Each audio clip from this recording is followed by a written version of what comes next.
The Lions lose to the Dallas Cowboys and now drop to 1-5 on the season.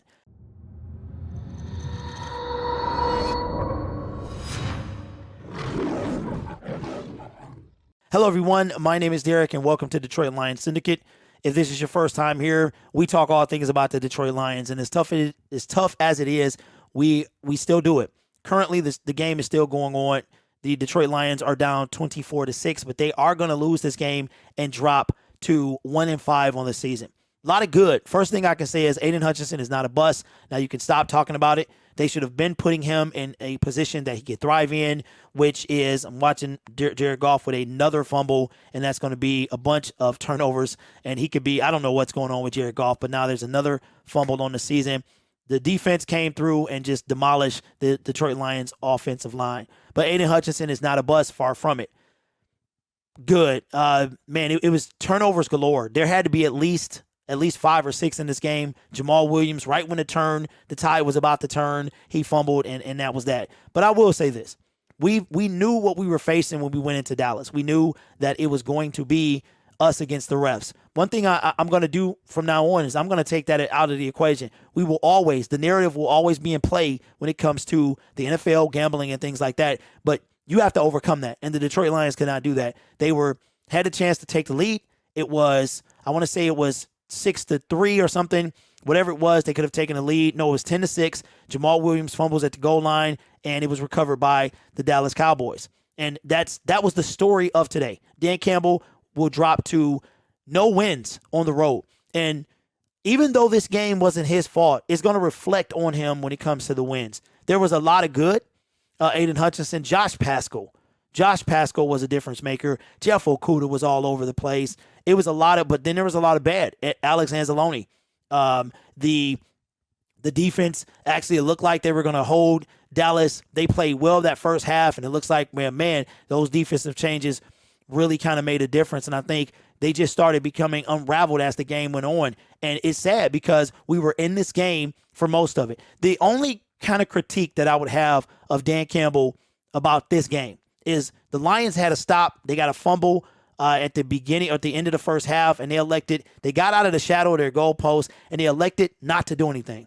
And I think that he was playing it safe. He was like, okay, well, we're in this game. We're kind of right there. We don't want to give it away and then have it go like it went out, out of the second half. Jared Goff throws an interception that should have been reviewed. Now, here's what's going to happen, and this is why I'm just tired of getting upset about this, y'all. The NFL is going to send the Lions a letterhead saying that, hey, we didn't call it. Okay, you cannot challenge a turnover because it's automatically reviewed. It got so bad I had to cut Tony Romo off. I just couldn't take him anymore. Super biased. I hate that they put him. They put us on this game for a reason. But I will say that you can't put it up. If Dan Campbell calls that or challenges that, he gets penalized. You can't challenge it. We saw Jim Schwartz do something very similar when he was coach. He can't do it. So that changed the whole momentum of the game, but we have to be able to overcome stuff like that. And it's just so much that we'll go over in the post-game show. But overall, like, the more the season goes on, you just become further and further attached.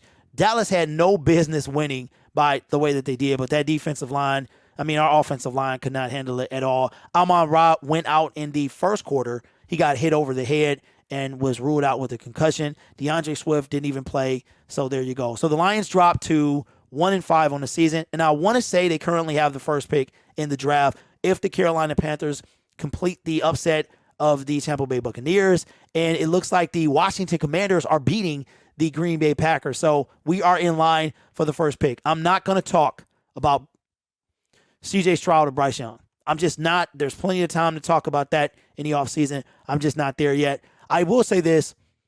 I had the Lions. The only difference that I had was us beating Seattle. That was it. I had us beating the Seattle Seahawks, and after this game being 2-5, I actually, if you want to, I had us being 2 and we were going to be 2-4 after this game. We were going to lose to the Dolphins, be 2-5, and maybe lose to the Packers, be 2-6. Our run was going to start with the Bears, and we were going to go on like a 5-game run. So, I don't know what to say, really. we got to overcome it. A lot of things went wrong today, but it was good to see Josh Pascal. He looks like he is going to be a difference maker. Aiden Hutchinson, 2 more sacks. So now he has 5 on the season.